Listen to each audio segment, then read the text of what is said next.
So I didn't really like the breakfast option today, and I decided to make my own instant oatmeal that I brought from home. And it's kind of simple. It just looks like this. It's just instant oatmeal, and I put peanut butter on the side, but I really like it. And I thought something that would be helpful to actually share would be how I actually booked the hotel. I don't think I really touched on that in the last video. I toured the whole hotel room. If you want to see that, I'll include that in the description below. But in terms of actually booking the hotel, S Hotel was super clear, and they had all the information in terms of price, what was included in the price, and how you could book the hotel on their website, and I'll also include that link below as well. I personally called the front desk because I had a couple of different questions just about availability and whatnot. I did find out from them that if you do book a reservation, you can always cancel up to 24 hours in advance without having to pay any cancellation fee, so I thought that was really great. The flexibility was something I needed, given that I wasn't sure if I was going to get my COVID test back, and I wasn't really sure when exactly I would be flying here. So I really appreciated that. And in terms of finding the hotel, there's a list on the Taiwan government's website with all the different quarantine hotels on it. There's like 30 hotels. S Hotel that I'm staying at was around $6,000 a night, 6,000 Taiwan dollars a night, which is like around 180, a little bit more I think, but the government does provide a subsidy, and this differs for each hotel. So for S Hotel, they provide a $1,200 subsidy, so I pay 4,800 Taiwan dollars at night. And you do have to book for 15 nights because they require you to do full 14 days. So the only way to ensure that is to book your reservation for 15 days. So that's in terms of pricing. And like I said, there's a list of 30 hotels. They range from hostels that are like $1,000 a night, so only around $30, 30 US dollars a night, to other rooms that have balconies and might be like $9,000 a night. But I think it's best to reach out to the hotel because sometimes it's kind of unclear if that includes the subsidy or not, the government subsidy, and it also depends on the hotel what the actual subsidy is. So I thought that was that's information that's helpful to know if you're planning on booking a quarantine hotel while you're here. But I'm just going to eat my oatmeal now and probably watch the Sixers game because I'm a Sixers fan and they played last night.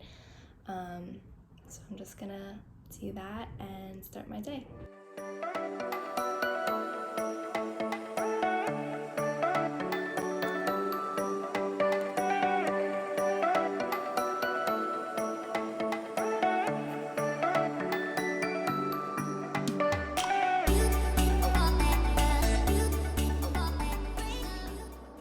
So I think I may have mentioned this before, but you can order from Uber Eats or another food aggregator if you want. And I just got this huge green tea, grapefruit green tea. It's like literally the size of my head.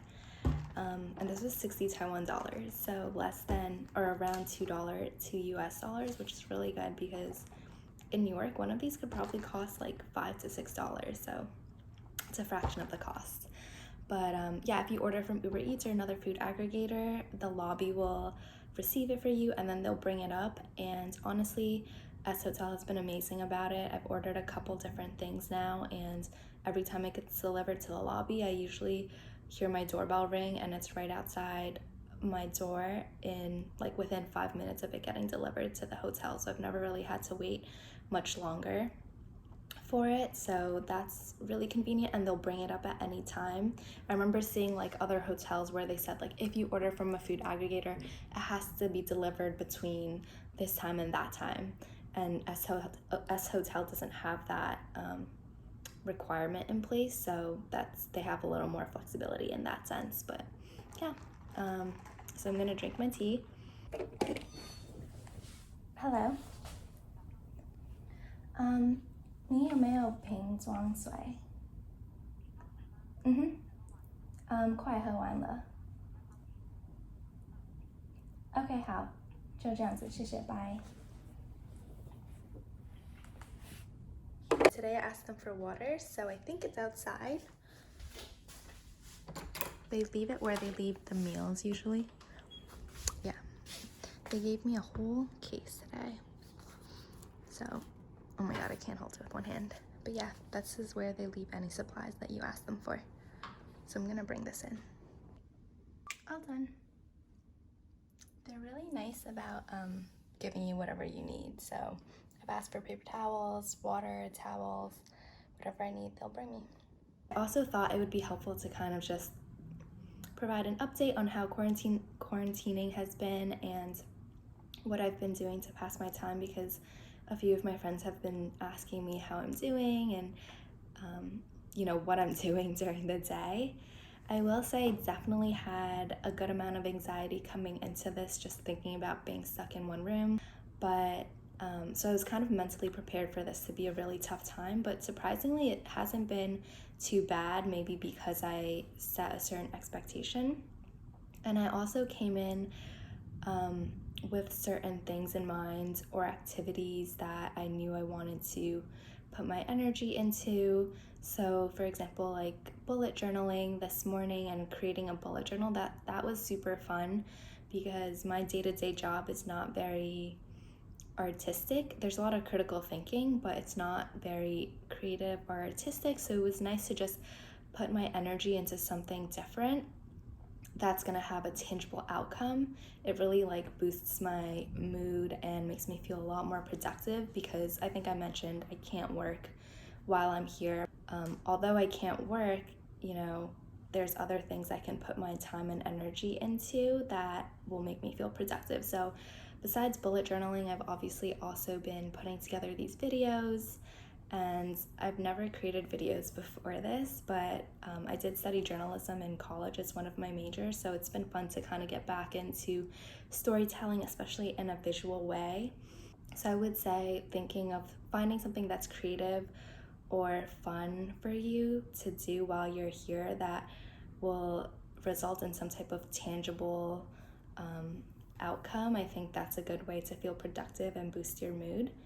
And then besides bullet journaling, I also have some books that I brought. So typically I'll read those when I want to wind down later on in the night. And I also brought my workout equipment. So I'm normally used to working out, and I didn't want that to change, especially because it just helps me feel a lot more focused and also boosts my mood as well. So I continue to do that every day. And then I also brought a Rubik's Cube. I'm not very good at puzzles. I don't know how to play chess. I feel like I'm one of the only people who doesn't know how to play chess, but I don't know how to play chess, but I brought a Rubik's Cube because I thought it would be fun to try and learn how to solve it. So that's something else I can do when I, don't feel like working out or reading. And then also conveniently basketball is back on, so it's just the scrimmages right now, but the real games will start later this week. So it's perfect timing, and I've been rooting for my favorite team, which is the Sixers. So that's been really fun. Yeah, I think overall it's important to come into this quarantine period with certain things on your mind that you want to accomplish during the time. There's also like a training I have to do for work. It's a web-based training, and it's not due until next January for me, but I know it takes like 40 or more hours of time. I've heard from other people, so I thought this would be a great time to complete that training so I don't have to worry about it when I do get back to work and become very busy again. So that's something else that I have on my to-do list. And yeah, I feel like I have plenty of things to keep me busy. I try not to wake up every morning and think, this is day 5. I just wake up and take the day one day at a time and try not to focus too much on exactly what day it is. If it does cross my mind, then usually I'll think of it more in a relative way. So I'll say, okay, today's day 5. I'm more than one third through the quarantine period, and that's kind of how I'll think of it. And I also think that's been helpful too. I honestly can't even keep track of what day of quarantine it is, but it really hasn't been miserable or anything like that. And then another thing that I do that I think helps a lot is listen to music and podcasts, because I showed in the hotel room tour that there's a speaker in the room, and so I'll just connect my phone to it and either play music to boost my mood, or I'll also put on podcasts, because there's a 12-hour difference between Taiwan and New York, where most of the people I talk to are living. And so during the day when some of the people are sleeping, I will just put a podcast on, and it kind of makes you feel like you're part of a conversation, even though you're by yourself in your room. So I feel like that really helps as well to just minimize the feeling of, isolation or loneliness. And yeah, that's pretty much it. I'm gonna keep drinking my tea and maybe go back to the bullet journaling, because that was really fun.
So we're going to get dinner now, and when I say we're getting dinner, I just mean going right outside the door, because that's where they leave the meals. So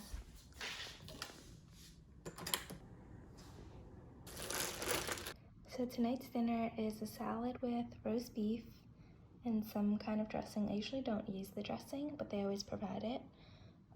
There's some type of bread or bun on the side. There always is for every dinner. There's also always a soup. This looks like maybe like a fishball soup with egg and onions or something like that. Some fruit, dragon fruit, pineapple, and watermelon. And then the entree is a fried pork cutlet with some curry sauce on it. And then there's also potatoes and carrots underneath, and then a side of rice as well. So this is dinner tonight. So I feel like some people wanted to see me eat, which I don't know how I feel about eating on camera, but I can try it and let you know if it's good afterwards. Okay, I'm gonna try the pork cutlet. I'm a little skeptical of the sauce, actually. But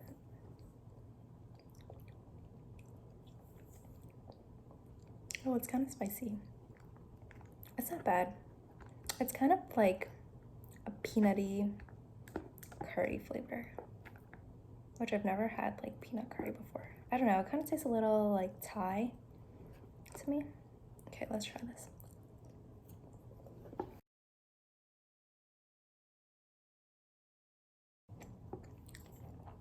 It's actually pretty good, I'm not gonna lie. But I mean, all the food here has been like pretty good quality.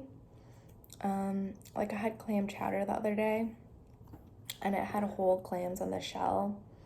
I'm not like a huge clam lover, but I just found that it was nice that they provided that, because it's like from fresh clams and not just cans, or like cans clams. Okay, I'm gonna eat this.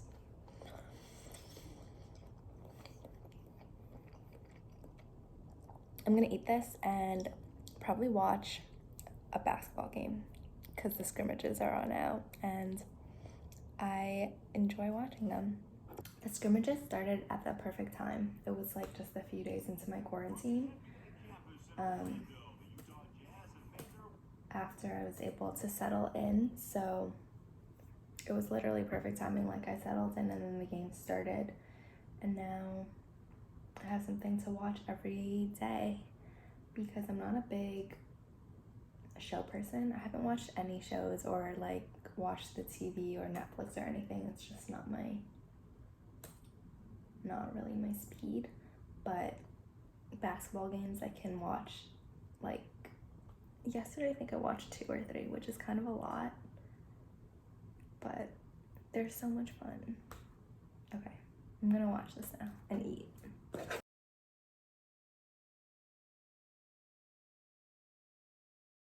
I also did bring my own snacks because sometimes I just want something different or I might be hungry during the day. So I thought I could show you guys what I brought. I have to show you our snacks, but there's literally an earthquake.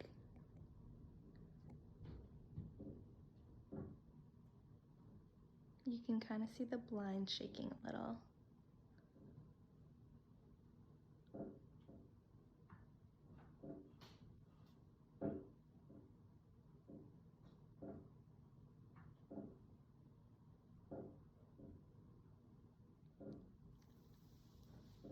I wonder how long this will last for. I feel it a little bit, but not that much. This is actually my second earthquake here in Taiwan. Not this time, but last time I was here there was also an earthquake, but that one was scary because we were by a mountain and the mountain was literally moving. Like, it was a really big earthquake. This one, I definitely felt it, but it's not as bad. But anyway, so I wanted to show you what snacks I brought. So I brought a bar of chocolate, dark chocolate. I feel like they don't really eat chocolate here in Taiwan. Peanut butter, which is, anyone who knows me, that's like my absolute favorite food. I also brought some instant oatmeal, just because on days when the options are like, I have to choose between Caesar salad and fried noodles for breakfast, I'll probably just opt to make my own oatmeal and opt out of the meal option, and then I'll just make this, and then I'll just put some peanut butter with it and just have that instead. These paleo puffs are really good, the honey roasted ones. I got these from Whole Foods. They're amazing. These are also chips that I like. Clearly been through most of them. The Mediterranean Terra chips. They're like the vegetable chips. They're really good. And then I also have some mixed nuts. And then I also brought some almond flour. And the reason I brought almond flour is because if you mix like a spoonful of the almond flour with a spoonful of whatever peanut butter you like, this is one of my favorites, you just like mix it until it's kind of crumbly and you form it into a ball and you put it in the freezer. It makes for a really good like protein ball snack type of thing. And then the last thing I brought, I have in the mini fridge, is this thing, coconut water with peach and mango. So I normally eat a lot of fruit at home, and they do provide fruit like 2 meals every day, but sometimes I do want a little bit more fruit, and then I'll just have this. And I like this one because the syrup that it's in, it's not really syrup, it's just coconut water, so it tastes really good. And yeah, those are all the snacks that I brought. So I don't know if you found that interesting, but I kind of like knowing what people are snacking on, so I'm gonna have one of these right now.